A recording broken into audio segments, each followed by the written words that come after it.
Close your eyes. Focus. Listen to work getting done with Monday.com. Relax as AI does the manual work, while your teams are aligned on a single source of truth. Feel the sensation of an AI work platform, so flexible and intuitive, it feels like it was built just for you. Notice you're limitless. Now open your eyes, go to Monday.com, start for free, and finally, breathe. Welcome to the No Guilt Mom podcast. I am your host, Joanne Crone. Hello, and hello, all my Lolas out there listening. Hey, before we get started, I have a quick favor to ask. If this podcast has helped you feel less alone, or if it's verbalized some of those feelings that you have inside, or even just given you some tools and strategies that have worked, would you take 30 seconds and leave me a review on Apple Podcasts and or on Spotify? It really helps other moms find this podcast. And trust me, there is a mom out there right now who needs to hear this today. Because at some point in motherhood, you just stop saying yes to yourself. I mean, does that hit at all? Not just to activities, but to your own feelings, to your voice. And you started silencing yourself to keep the peace. And it's costing you everything. And that's what we are going to dig into today. So let's get on with the show.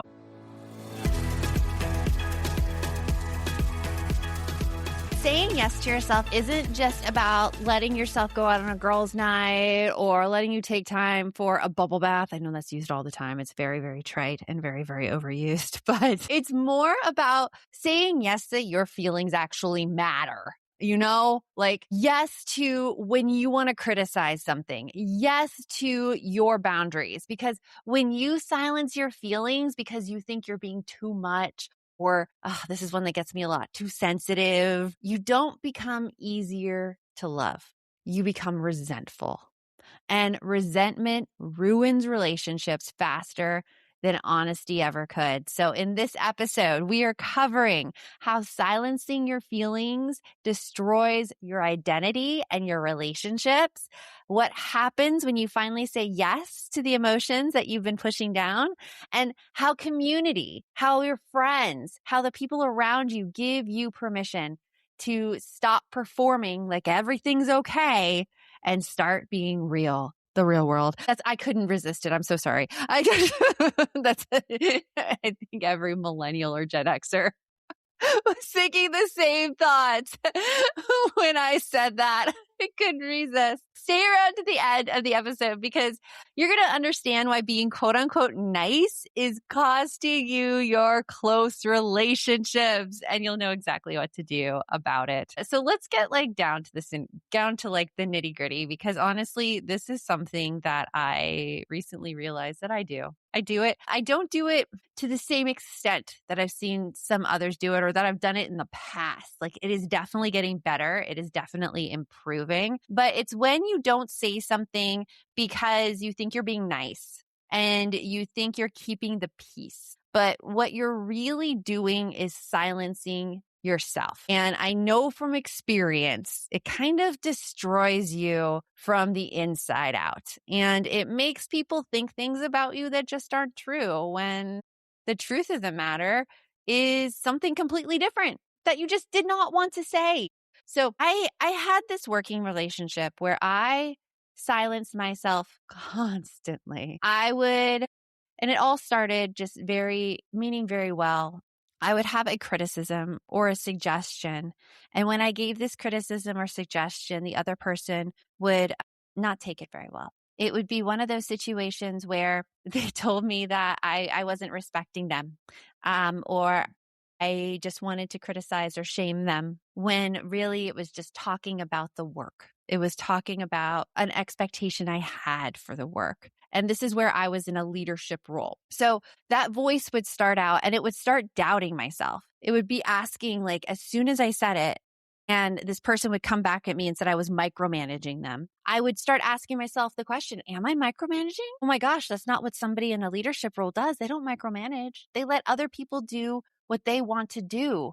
Like you are not doing this whole leadership role right, Joanne. You're probably making a big deal out of nothing, and maybe you should just let it go. I mean, that's really what I said to myself. I had no idea that I had the permission, that I had the right to ask for something. Now, many of you in leadership roles may be listening to this and be like, what in the world? Of course you did, Joanne. If you're the leader, of course you had the right to ask for more and to ask for revisions and do all those things. But all the feelings and the emotions that came through, it really did a number on me. And so I just hope that this reaches anyone listening right now who may be in a similar situation where they are doubting their leadership, where they are doubting their authority. And I just want to let you know my story about what happened with all that.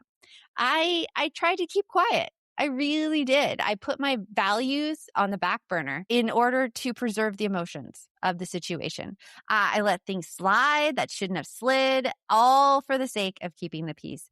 And what happened was I didn't become easier to work with. I could see that now. I became really resentful. Like, and the same situations kept happening over and over again in this job situation. And I talked about them with the other person, but nothing ever changed. But here's what I didn't do. I didn't set an actual boundary. I didn't go so far as to say like, hey, I think we may be misaligned here. And I think we need to think about whether this relationship needs to continue. Because why? Because I was scared. I was scared about what would happen. I could see now, I did not have the courage to stand up for myself. And do you think that way right now about a situation that you're in? You know it feels bad. You know you're angry about it. But taking that next step about actually setting a boundary in the relationship, and remember, a boundary isn't something that you tell the other person to do and then they don't do it.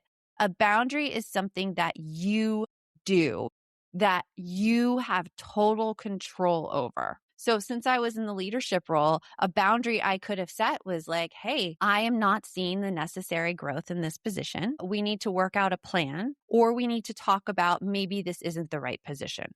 Like that would have been a pretty strong boundary. That wasn't telling them anything they had to do. That was putting all the decision on me. They could choose to do it or they could not. It was be in their ballpark. They have complete autonomy that way. But then I would have this really, really set line I wouldn't cross. And yeah, it would have created some conflict in like the temporary, but overall, I wouldn't have been so resentful because what happened was like my emotions came out anyway. They came out in my voice when I got super irritated.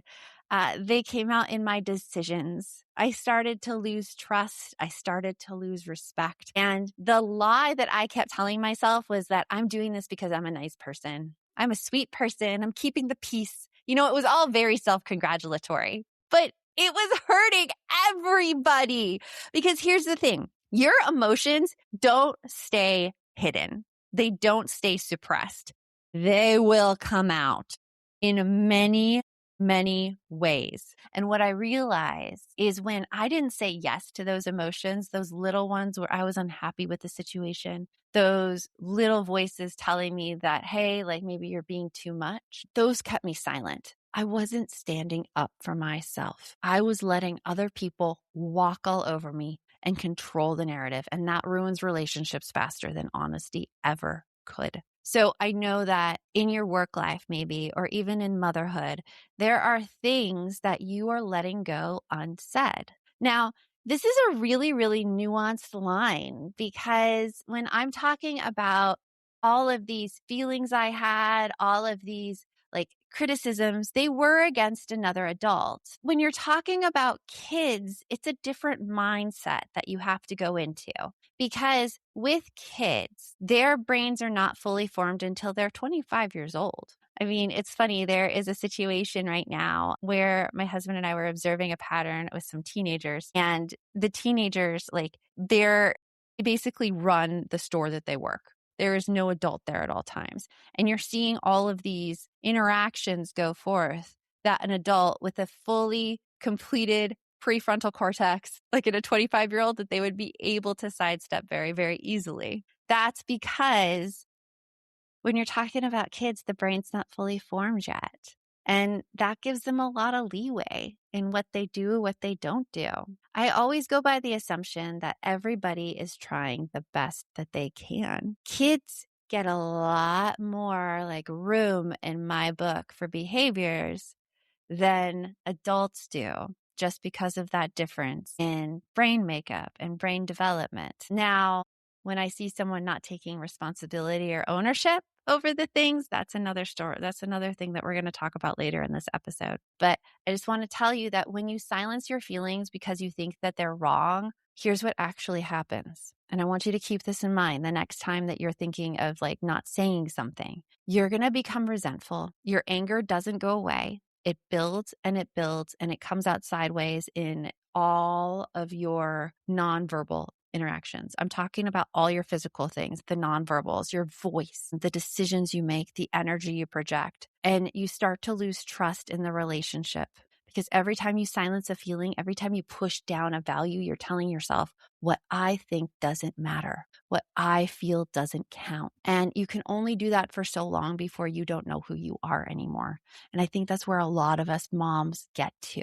So saying yes to yourself isn't selfish. It is honest. And honesty is what builds real relationships, not fake peace, not fake peace.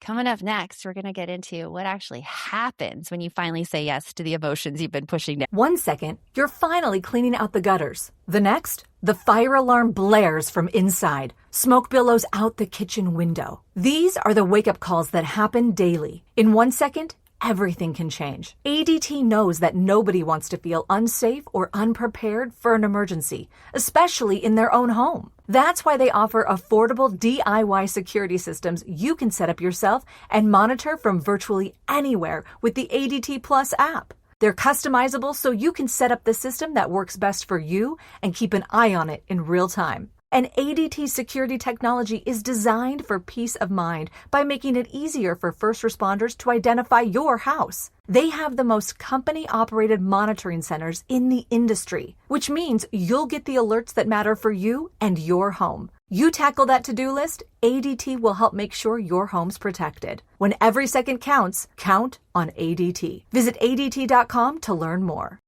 This episode is brought to you by Progressive Insurance. Fiscally responsible, financial geniuses, monetary magicians. These are things people say about drivers who switch their car insurance to Progressive and save hundreds. Visit Progressive.com to see if you could save. Progressive Casualty Insurance Company and Affiliates. Potential savings will vary. Not available in all states or situations. For years, I avoided tracking my spending because every time I looked at where my money went, all I felt was shame. Like, why did I spend that much on groceries? I shouldn't have bought that. It was like a highlight reel of all my worst financial decisions. And that shame, it kept me stuck. I couldn't make any real progress toward my goals because I was too busy beating myself up about the past.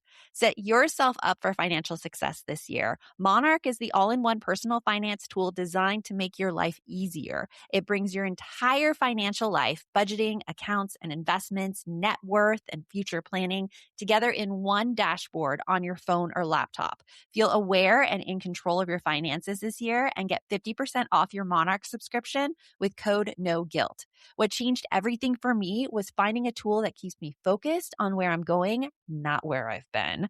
Monarch shows me my savings goals, my debt payoff timeline, my whole financial picture in one place. So instead of dwelling on last month's mistakes, I'm actually planning ahead and watching myself get closer to real milestones. No shame, just progress. Set yourself up for financial success in 2026 with Monarch, the all-in-one tool that makes proactive money management simple all year long. Use code NOGUILT at monarch.com for half off your first year. That's 50% off your first year at monarch.com with code NOGUILT. So here's what I learned the hard way, that you can't regulate emotions that you won't acknowledge. And you can't build real relationships on silence. I give myself a lot of credit for having pretty strong emotional regulation, and I do. I can separate problems out and I can look at them really logically, especially the ones that mean interpersonal relationships. Like I do a really good job stepping back. But I also had a therapist tell me this. Wow, you are so good at regulating your emotions, Joanne. You downright suppress them. And I was like, ouch. Like that could be true. It could be true because a lot of us think that everything is our fault. I mean, are you like that?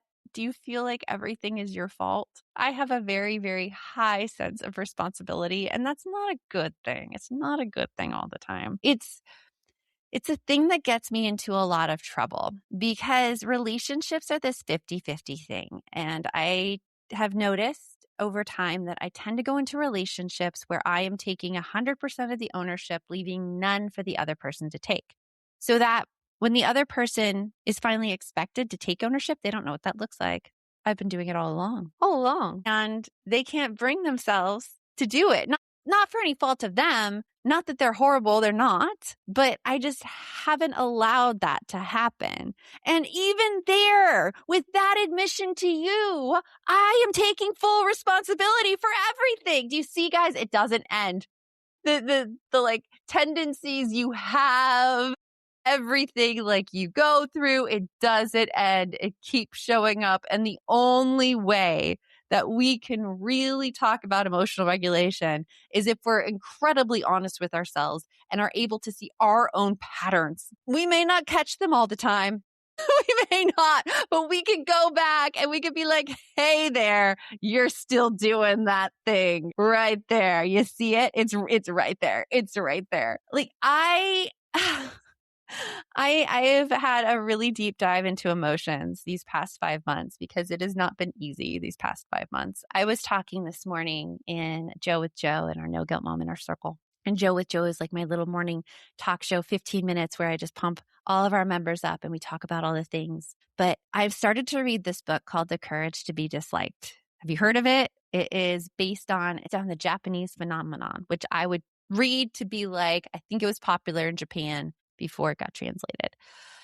It's an interesting setup, this book is. It's framed as a conversation between a philosopher and a college student. And the philosopher is telling the college student that everybody has the ability to be happy. They just choose to be happy or not. And the college student is coming up with all these rebuttals and everything about how the philosopher is wrong. And so they really dig into all the little nuances. But one of the big things that has stuck out with me so far is that to be happy, you have to do something out of your comfort zone to take you out of wherever you are now. Because those of us who are unhappy now, there is something that is making us unhappy, some situation. The book uses the example of a guy who won't leave his room. He says he's terrified to leave his room. In fact, all of his past traumas, that is the reason that he can't leave his room. And the philosopher comes back and says, there is something beneficial that this guy is getting from not leaving his room. And you're like, what? How could that be? Like if somebody wants to leave their room and they're so scared of it, what beneficial thing could you be getting from this situation? And one of the things could be kind of power in a relationship.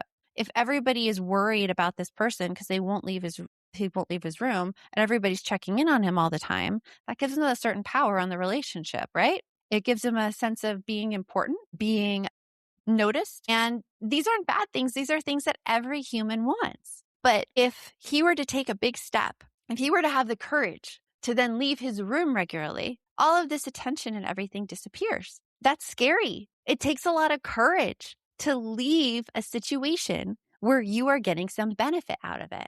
In fact, right now with you keeping the peace and not saying yes to yourself and not saying yes to those really uncomfortable emotions that may make other people uncomfortable, you are getting something out of it. I was getting something out of it.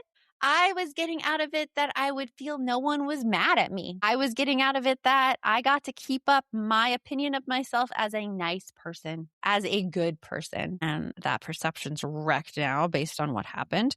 But guys, I'm a little, I can't be too straightforward with this one. I am a little obtuse with everything just to protect privacy. It's bad.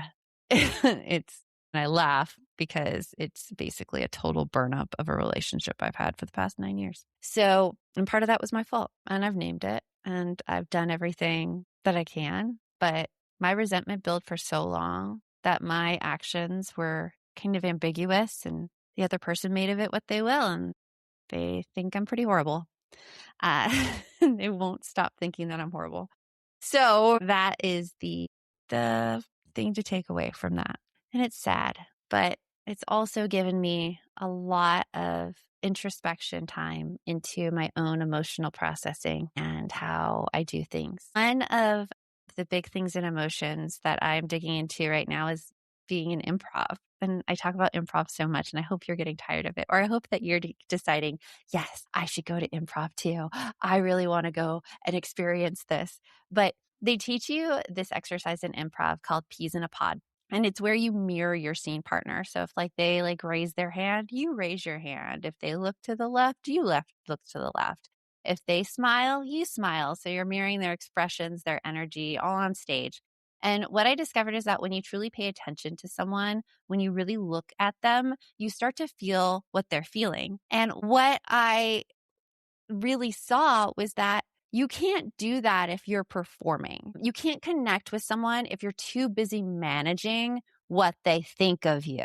And the same thing happens in real life. Like when you're performing nice, when you're silencing your real feelings to keep the peace, you're not actually connecting with anyone because they're not knowing the real you. And this is something I am yelling to myself. Like when you cloak your real opinions, other people around you are thinking that you are someone you are not. And therefore, you will never feel understood and you will never feel connected because you're just managing their perception of you.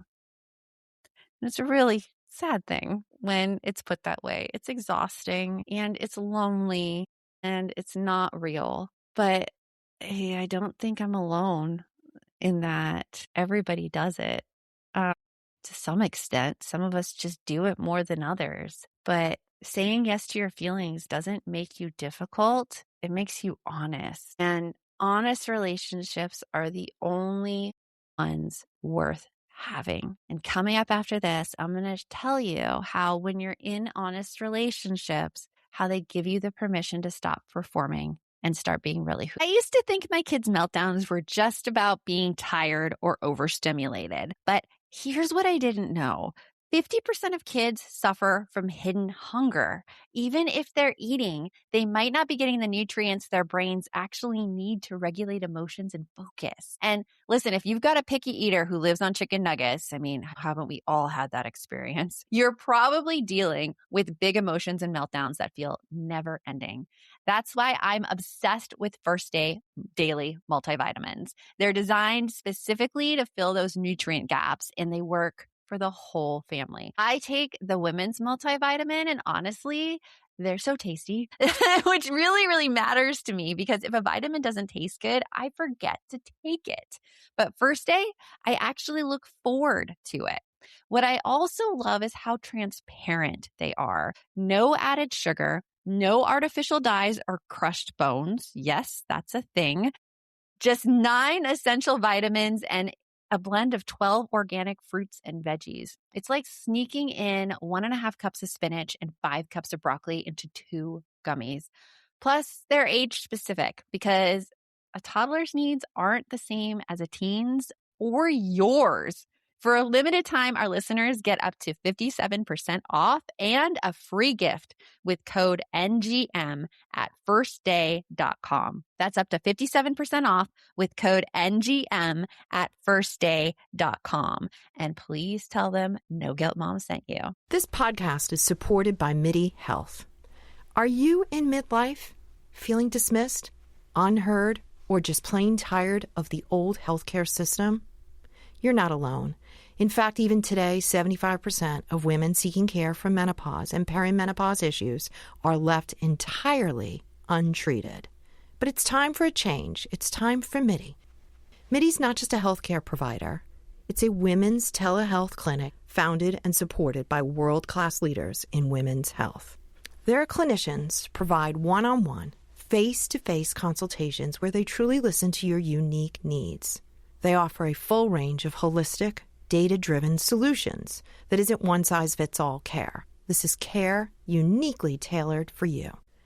At MIDI, you will find that their mission is clear: to help all women thrive in midlife, giving them access to the healthcare they deserve. Because they believe midlife isn't the middle at all. It is the beginning of your second act. Ready to feel your best and write your second act script? Visit joinmidi.com today to book your personalized, insurance-covered virtual visit. That's joinmidi.com. MIDI, the care women deserve.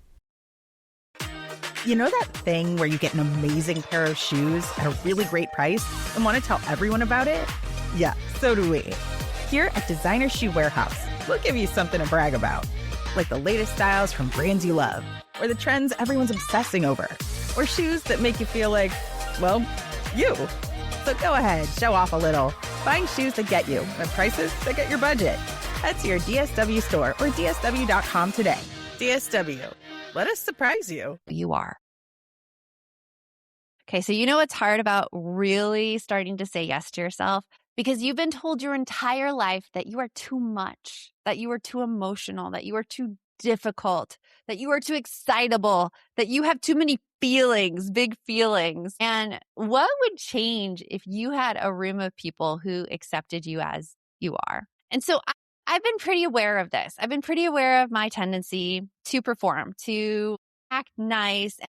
These come about in really, really simple ways. So I want to give you an example. I was at a book fair recently where I was talking about my new book, The Best Mom's a Happy Mom. But like all of us authors were on tables around the room, and it was a great turnout, and there was lots of people, and you're introducing yourself and you're talking. For me as an introvert, it is really me masking here.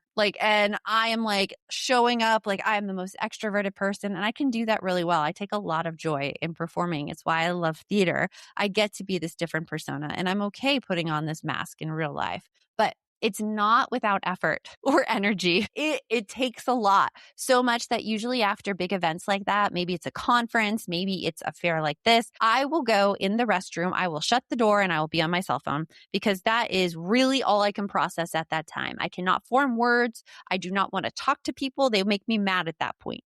I just go in the restroom and I stay there. And so when I was back in the room, I was sitting next to my table mate, and I just had this blank expression on my face because I was real tired.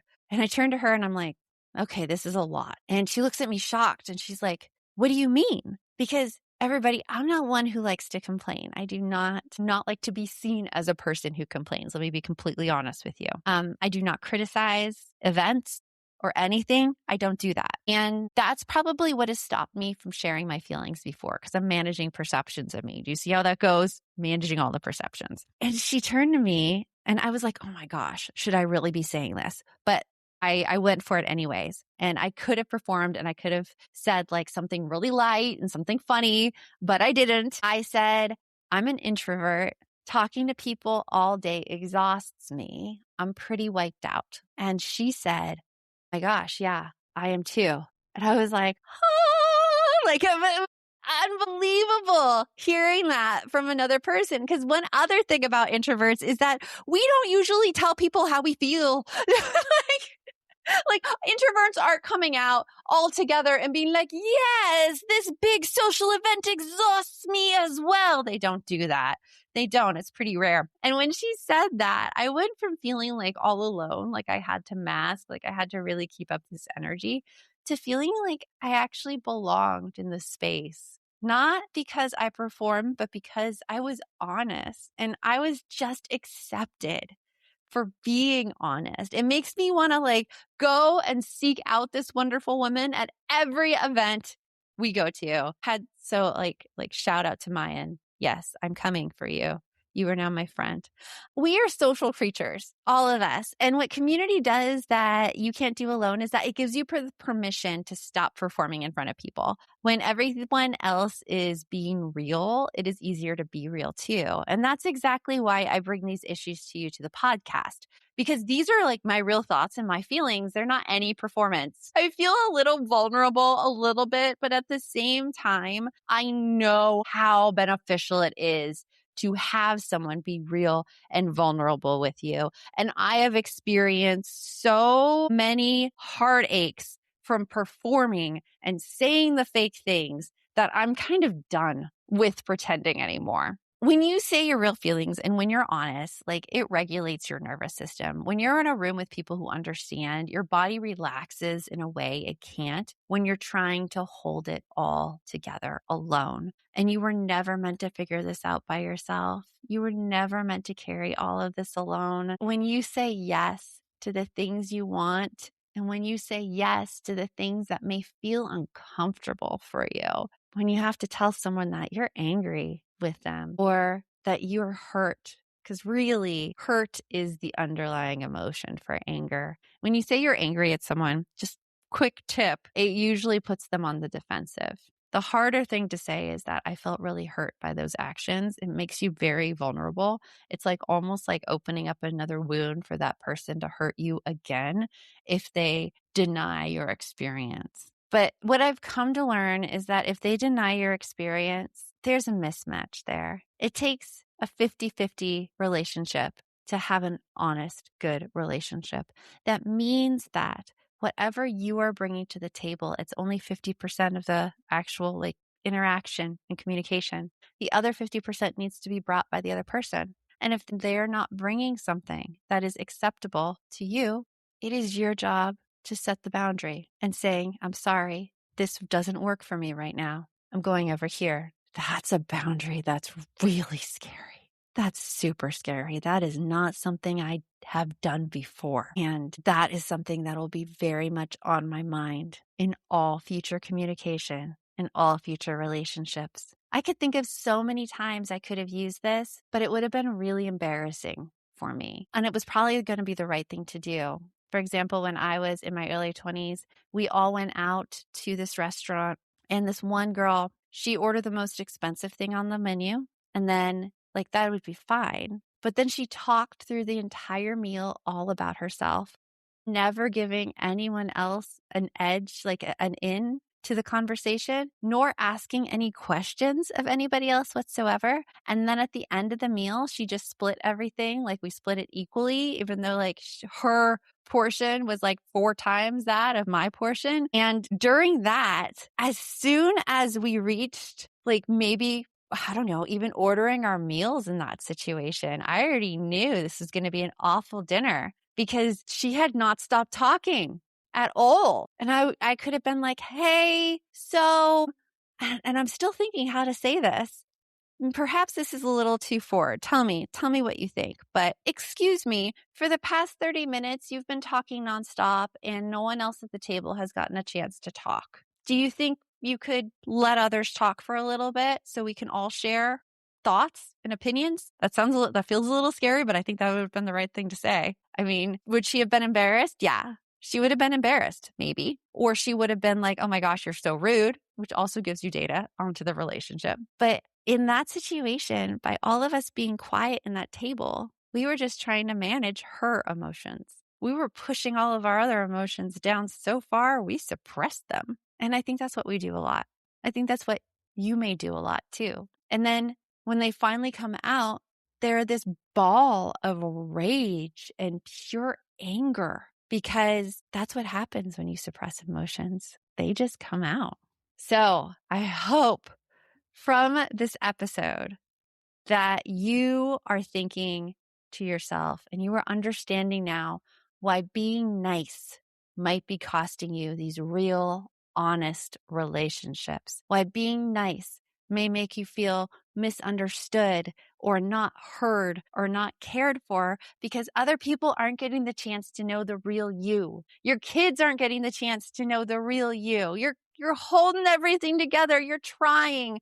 And maybe it's all coming out in ways that you just do not want to happen. So say yes to yourself. Say yes to all those uncomfortable feelings. And if you want a place to share all those, we have the Happy Mom Summit still going on this week. You can go to register.happymomsummit.com/2026, where I invite you to join us all in the No Guilt Moms Inner Circle, where we talk about these things all the time, and where so many of our members have started saying yes to themselves more. So until next time, remember, the best mom is a happy mom. Take care of you. I'll talk with you later. This podcast is supported by MIDI Health.